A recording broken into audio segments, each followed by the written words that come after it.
Salut tout le monde, j'espère que ça va bien. Coach Gab des Superdad KG, encore pour un autre témoignage derrière les rideaux de la méthode élite. Donc, je suis aujourd'hui avec M. Marc Simard, qui est un Superdad dans la méthode élite depuis maintenant 9 semaines. Marc, c'est un gars qui est très, très engagé, très all-in, je dirais, comme on dit dans la méthode élite. Marc, je veux te présenter rapidement. Donc, Marc, c'est un homme qui a vers fin quarantaine. On approche de 50. On approche de 50 tranquillement. Tu pesais au début du programme, je ne me trompe pas, 235, 236 livres, quelque chose comme ça. J'aimerais que tu nous expliques un peu pour commencer, Marc. Qu'est-ce qui se passait avant d'entrer dans le programme? Qu'est-ce que tu avais essayé pour perdre du poids? Puis pourquoi tu as décidé de te lancer dans la méthode élite? Ben moi, j'étais Monsieur Yo-Yo. La définition du yo-yo, là, c'était moi.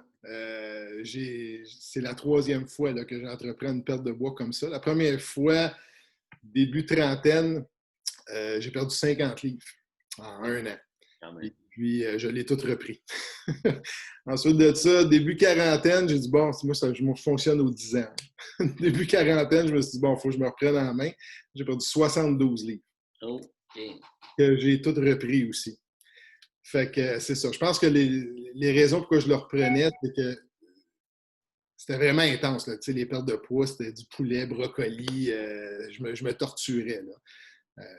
J'étais au gym 6-7 jours par semaine. Fait que, le temps que j'avais les résultats, c'était correct, mais quand j'arrivais au bout et que l'objectif était atteint, c'est comme quelqu'un qui court un marathon. Tu arrives au fil d'arrivée puis tu tombes en pleine face puis c'est fini. Tu n'es plus capable de bouger. Fait que c'est ça. C'est comme si j'avais atteint mon but, puis je disais, bon, c'est beau, je l'ai fait. Et puis là, ben, il y avait pas de. Il y avait des bonnes habitudes qui avaient été créées, mais c'était trop difficile. Tu ne peux pas vivre comme ça tout le temps. Mm-hmm. Fait que j'avais pas créé quelque chose que j'aurais pu continuer dans la longueur. Puis, écoute, bon, toutes sortes d'obstacles dans la vie qui arrivent. Il y en a tout le monde en vie. Puis, à un moment donné, tu te laisses rattraper. Puis, j'ai repris 10 livres. Bon, c'est pas grave, je vais le perdre. Et là, je suis rendu à 20, puis 30, puis 40. Puis là, ben, c'est la débandade. Tu perds le contrôle, puis tu reviens au point de départ. Mm-hmm. Fait que c'est ça. Puis, ensuite de ça, ben, je suis tombé sur vous autres. Ouais, puis, qu'est-ce qui t'a interpellé dans notre mission, dans les Superdad en général? Pourquoi tu t'as dit, hey, ces gars-là, ils ont l'air. C'est vraiment l'effet de groupe. T'sais, moi, je suis quelqu'un qui est pas orgueilleux, mais je me débrouille tout seul. Je fais mes affaires, je ne demande jamais d'aide. Puis, fait que c'est ça. C'est ce que je trouvais de le fun avec ça, c'est que, bon, j'étais coaché, il y avait une communauté, on se rencontre une couple de fois par semaine. Puis, je me suis dit que c'était pas vraiment ça qui me manquait les autres fois. D'avoir un support, un suivi, puis de le faire en équipe. Là. Exact. Ouais. C'est ça. On met beaucoup l'accent là-dessus dans la méthode élite parce qu'on sait que un plan d'entraînement, une structure nutritionnelle, c'est quand même relativement facile à trouver. Puis c'est accessible quand même, mais on se concentre beaucoup là-dessus des fois, justement, puis on oublie justement que le support, le coaching, la motivation aussi, ça va avec ces éléments-là. Puis là, Marc, toi, tu es rentré il y a 9 semaines. Raconte-nous un peu ton processus, comment ça se passe, qu'est-ce qui va bien, qu'est-ce qui va moins bien. Fait que, tu sais, ouvre-nous ton livre un peu. Là. Moi, je veux dire, pour revenir à ce qu'on disait aussi, vas-y. Il me manquait les autres fois que je me rends compte que je n'avais pas, c'est les connaissances. Tu sais, manger du poulet puis du brocoli, puis aller au gym 7 fois par semaine, tu vas perdre du poids, c'est sûr. Il faut que ça marche. Il faut que tu le fasses, et ça va marcher. Mais ce que j'ai découvert avec vous autres, c'est qu'il y a des façons beaucoup moins torturantes d'y arriver, puis pas mal plus le fun. Tu sais, je veux dire, je perds du poids, puis je suis pas restreint. Là, je mange quand même relativement ce que je veux, mais j'ai des connaissances que je n'avais pas les 2 premières fois. Les macronutriments, puis toutes ces affaires-là, les calories, puis toute la patente. Fait que, là, je sens que je suis parti pour le faire sur la longueur, là, parce que j'ai des connaissances que je n'avais pas les 2 autres fois. Exact. Ta question, c'était? Je ne sais plus. Qu'est-ce que j'ai... Ouais, ben, en fait, raconte. Parce que, tu sais, oui, c'est vrai, puis on va continuer sur cet aspect-là. Puis, tu sais, parce que si tu adoptes une méthode, par exemple, que, comme tu disais, donc, poulet riz brocoli, le classique, ouais. Ça va créer de la friction avec tes désirs, puis ce que tu aimes aussi dans la vie de tous les jours. Fait que, tu sais, plus il y a de la friction, plus cette friction-là, elle dure longtemps, ben, plus ça va chauffer, puis à un moment donné, tu vas juste t'écœurer, puis tu vas juste sacrer ça là, tu sais. Même Fait que, tu sais, c'est ça, au puis niveau c'est familial, tu sais, au niveau exact. familial, tu sais, ma blonde, les enfants, ils ne mangeaient pas poulet, brocoli et riz. Là. Ah, Même le riz, j'en prenais pas, c'était trop de cœur.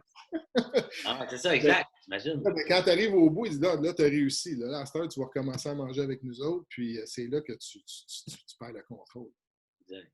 Ouais. Fait que, tu sais, c'est ça. L'idée, c'est d'adopter une méthode qui va créer le moins de friction, qui laisse le plus de liberté tout en ayant une stratégie. Puis, c'est un peu ce qu'on a fait depuis le début. Donc, on t'a appris ça, on t'a coaché. Raconte-nous un peu ton processus avec nous autres, avec les Super Labs.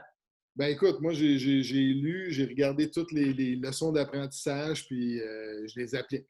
Je me dis, si je suis embarqué là-dedans, je vais écouter, puis je vais faire ce qu'ils me disent. Fait que c'est MyFitnessPal, 7 jours semaine, les entraînements, ça coche. Je pense qu'il y a une semaine où j'en ai manqué un. Mais non, écoute, le processus est là, c'est facile à suivre, puis il faut juste le faire. Puis, comme je te dis, c'est pas. J'ai déjà fait des choses pas mal plus tough que ça là, pour arriver à mes résultats. Donc, ouais, la motivation est dans le tapis. Puis, le fait d'avoir des rencontres à toutes les semaines avec les boys, là, le forum aussi, c'est le fun.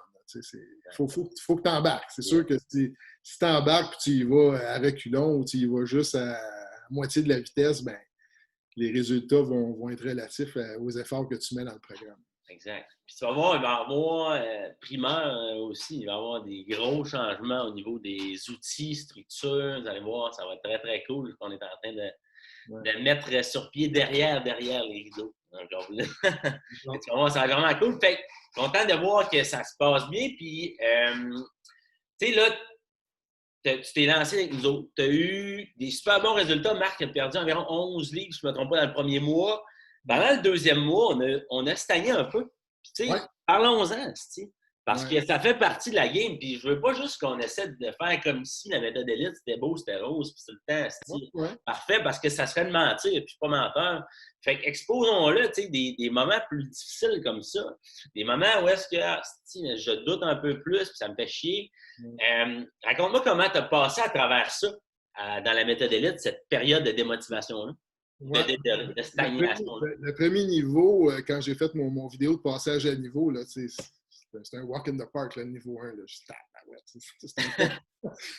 Puis quand j'ai commencé le niveau 2, ben, c'est ça, après la première semaine, j'ai pas perdu de poids. J'en ai pas pris, mais j'en ai pas perdu. C'est bon, c'est correct. Deuxième semaine, plus 2 livres. C'est bon, pourtant, j'ai tout fait comme il faut.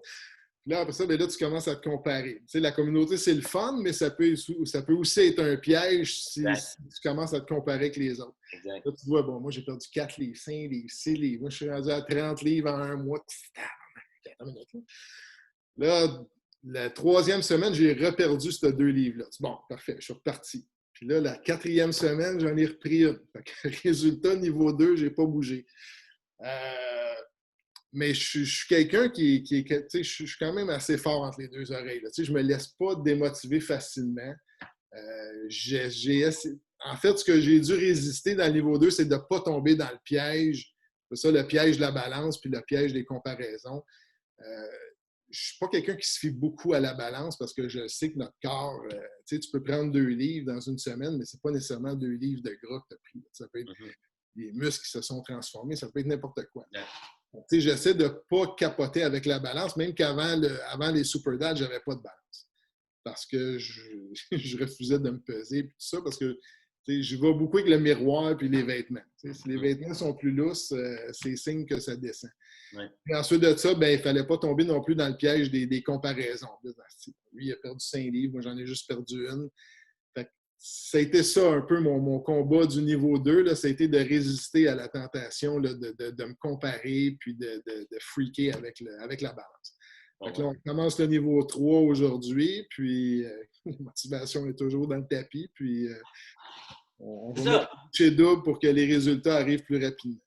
C'est une question, je pense, de résilience beaucoup. Tu sais, oui, il faut que tu sois fort là-dedans. Hein. Puis, tu sais, il va y en avoir des problématiques, même méthode élite, pas de méthode élite, il va y en avoir des moments démotivants, puis des périodes de stagnation. Puis l'idée, c'est de s'ajuster, c'est d'en parler, c'est de demander de l'aide, justement, d'avoir du support, puis d'avoir d'autres perspectives qui te permettent d'avancer, puis évidemment de poursuivre quand même, puis de faire confiance à la méthode. Fait que là, aujourd'hui, ce qu'on a fait avec Marc, des ajustements dans le processus. OK, qu'est-ce qui marche moins bien, quels sont tes objectifs? Marc avait pris déjà l'initiative de tout faire ce qu'il y avait à faire. Fait que ça, c'était fantastique. Puis c'est des gars comme Marc, justement. Puis si, moi, je vous dis, les boys qui écoutent le témoignage en ce moment, un gars comme Marc, c'est ce genre de personne-là qui va avoir du succès sur le long terme parce qu'il a pris des initiatives, il est proactif, il se fixe des objectifs sans que j'aie besoin de lui demander. Il fait preuve de résilience. Puis quand il a besoin d'aide, il demande de l'aide et il pose ses questions. Ça, c'est quelqu'un qui va réussir parce qu'il utilise les ressources à sa disposition, il fait des ajustements autonomes, il se fait confiance, puis il fait confiance au processus. Fait que selon moi, c'est ce que vous devriez faire, Marc. D'autres, c'est sûr qu'on va continuer notre chemin, mais avant même qu'on termine le témoignage, j'aimerais ça que tu termines ton témoignage en donnant un conseil, justement, aux boys qui nous écoutent. Si tu avais à donner un conseil à une personne qui vit des moments un peu difficiles, là, c'est la COVID, tout le kit, là, le monde est relativement très stressé. Fait que si tu avais à donner un conseil à une personne qui souhaite se reprendre en main, reprendre sa vie en main en ce moment, ça serait quoi? Je pense que l'étape numéro 1, c'est de justement se fixer des objectifs, les écrire, se les afficher partout aussi dans la maison, dans le miroir de la salle de bain, sur le frigo, sur ton dash de char, aussi, partout où tu vas pouvoir les croiser une couple de fois dans ta journée. Puis, te les répéter, puis arrête de te poser des questions. Ça fait, je sais pas, ça fait combien d'années que les gens sont dans la situation dans laquelle ils sont, puis ils ont probablement essayé toutes sortes d'affaires qui n'ont pas fonctionné.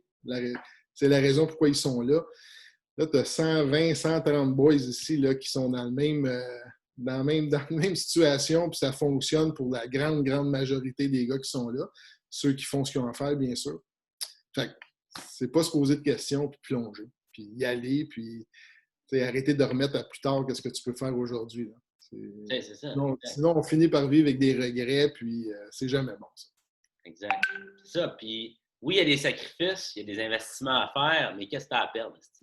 Quand ça fait 10 ans, man, que tu tournes en rond, tu n'as pas perdu, mais tu n'as pas enjoy et tu n'as pas vécu ces 10 ans-là autant que tu aurais pu le faire si tu avais été en plein contrôle de tes habitudes de vie. Fait que, Marc, nous autres, on va continuer notre chemin laser focus vers nos objectifs.